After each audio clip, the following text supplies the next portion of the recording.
Një tërmet me magnitud 4.4 të shkallës Richter është të regjistruar në orën 05:04 të mëngjesit, me orën lokale në Shqipëri.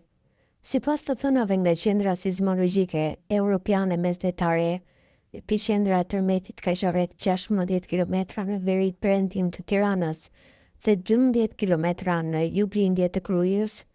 Tërmeti ka pasur një thellësi prej vetëm 5 kilometrash, duke bërë atë të ndjehet mjaft në zonën përreth. Deri tani nuk raportohet për dëme materiale apo persona të lënduar. Lëkundjet kanë sjellë një valë komentesh në platformën e MSC, me mbi 140 qytetarë ka raportuar për jetimet e tyre përmes aplikacionit. Autoritetet po vazhdojnë monitorimin e situatës dhe u bën thirrje qytetarëve të qëndrojnë të informuar vetëm përmes kanaleve zyrtare.